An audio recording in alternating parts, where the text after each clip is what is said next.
halfway done. This is Tim with Tabletop Terrors again. I don't know if anyone's going to see this or jump in here, but I just tested a new mobile app that streams simultaneously to the 4 major outlets. So it'd be Twitch, YouTube, Periscope on Twitter, as well as Facebook. And so the one major downside that I'm going to try to find out how to fix is that even though I checked the option where it said it would enable chat, the problem was I couldn't see any chat. And from what I understand, you have a way to enable it. I'm sure you have to choose a primary, which I would probably choose YouTube. The point is, I just wanted to go live again, drop in, and just see how it was. How was it for everybody? Did it work fine? Could you understand me? How long of a delay at the beginning? How did we do? Let's see here. Hey, Bill, what's going on? Followed over from Facebook. Peter says, let's see. Heavenly Hit Points. Hi. Jose Soto. Hey, guys. What you looking at? Yeah, it was smooth on all platforms. I jumped around to see. That is perfect. Heavenly said, you just started this as I started working on my D&D world. Well, that's perfect. I think as long as I can get the chat working, then I will continue to use that platform. Let's see here. So, sorry, as long as I can get the chat to work, I think then that will be the way that I stream from now on. Because it's just handy for everybody. They can watch wherever they want to watch. The thing is, though, it is a make or break for me if I cannot interact with people. I don't want to just go on a walk and talk. I don't want to just be out here talking and then just go back and read. That's not the point. The point for me, 100%, is to hang out, to talk, have conversations, and if I can't do that, I'd probably just stick to Facebook. No, that's a lie. YouTube. I'd probably just stick to YouTube. It's where I've been streaming the longest, and it's where I think the most people tune in and go live. But how's everybody's day going? What's going on? Hey, Peter says looks fine so far. Yeah, it seems to have worked on all the platforms. What I'm going to do, I'm actually going to walk back to my office, and then I'm going to contact the people at the software company and basically just say, hey, listen, how do I enable these chats? My concern is going to be that they don't have any sort of mobile option for the chats. And when they told me, hey, yeah, you can have chats, they meant for desktop, which it wouldn't necessarily be a lie, but in the context of the conversation we were having, it was certainly misleading because everything up to that point was talking about mobile. Any questions while I dragged you all back here? What you looking at says, today is my Friday. Michael says, YouTube notification didn't come through right away for me. So the way that I understand it, I go live immediately, and depending on the latency between the different platforms, it can take up to 40 seconds to alert people. And so the first minute is basically going to be housekeeping, I think, where I'll just introduce myself, talk about the topics, and then from there, you spend that first minute kind of doing housekeeping so that other people who are being notified, when they jump in, things have started and everything's up and rolling. Bill said that YouTube notifications are actually really awful and he gets them late all the time. Heavenly Hit Points. I'm planning 2 campaigns at once, kind of stressed. Don't do that. Just do one if that's stressing you out. Unless you really want to. But for me, is the squeeze worth the juice? That's a Timism.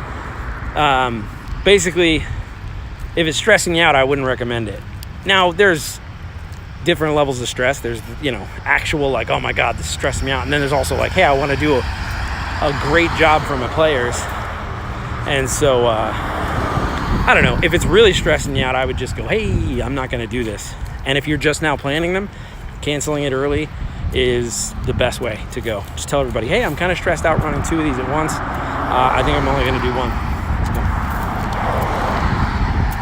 Let's see here. What you looking at? I saw it on Facebook, then YouTube, then Twitch. No notification from Twitter, but it was at the top of the feed when I got on there. That's cool. Okay, great. that's super rad. And Heavenly Hit Points, I don't say that to discourage you. If you want to do two, do two. And feel free to ask any questions. There's a really great community here, as well as on the Absolute Tabletop Facebook group, where if you have specific questions, I've never seen a question that was genuine and clear go unanswered. So, yeah.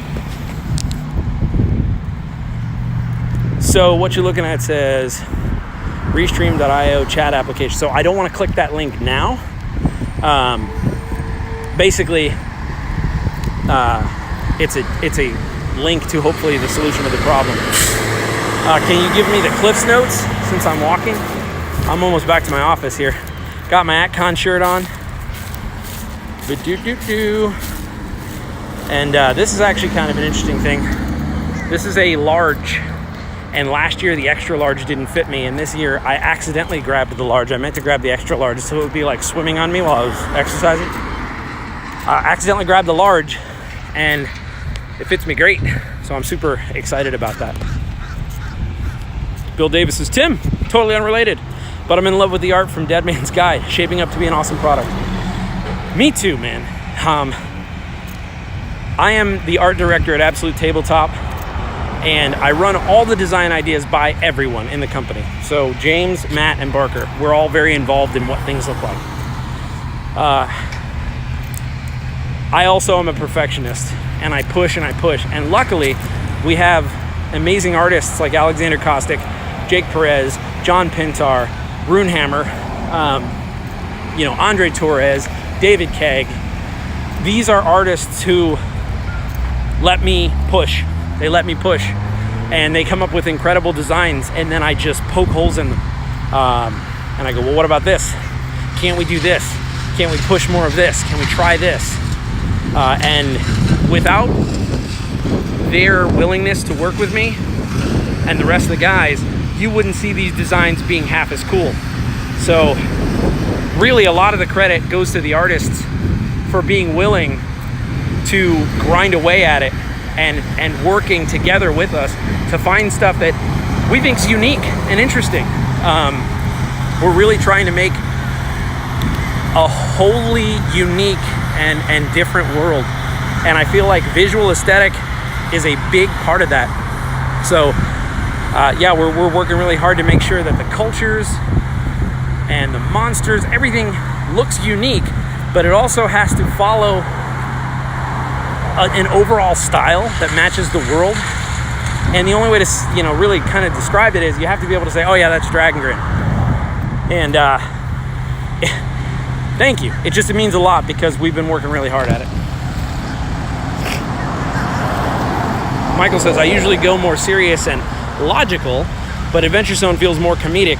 Any hints for creating a lighter campaign tone? So, yes.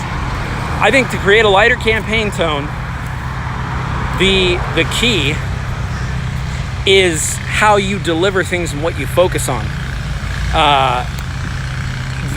And there's a line. It's very difficult to sort of nail down a specific way without an exact example, but I'll give you a rough exact example, which is if you're describing something, if it's in Dragon Grin, I would say, I would describe some bleak scene about a farmer and his dead mule and how he was recovering the last of his possessions and maybe, prepping the beast to eat it or cure the meat. That's a different lens than something like, the donkey's got his rear up in the air and is eating the farmer's hat. But that has to be in the social contract because some people don't like Chuckle House. And if I signed up for Dragon Grin and it's too Chuckle House, I'll get upset. But look through the lens, watch when you're watching comedies, what do they focus on? And not everything has to be a joke to be lighthearted. And not everything has to be stupid to be looking through the lens of the more humorous side of things. Hopefully that helps. Michael says, just read through the graphic novel from Adventure Zone and thinking of doing a campaign for my son and his friends that has a much lighter, funnier tone than I usually do. Yeah, it's all about what you focus on. It's all about, and if they haven't seen Adventure Zone, don't be afraid to lift the quantum bones of that and just run it. And even do some of the gags they do. Like, I promise you that your son and his friends will have as much or more fun. Quad 20 just jumped in and said, hey Tim, I'll watch the video later. Awesome. Killer. Well, I think that'll be it for me today. Well, hold on one thing. Bill Davis said, Runehammer's landscapes are setting incredible moods. Great fuel already. Thank you. And again, Hank's on that list of people who I'm hammering him with 5, 6, 7 revisions. Even down to like, no, can the color of that light be purple and not yellow? You know, that sort of thing. It's all about tone, man. It's all about making it all fit. And it's fun. It's my favorite part, I think. So anyway, may you mend the first break. May you kill the first snake.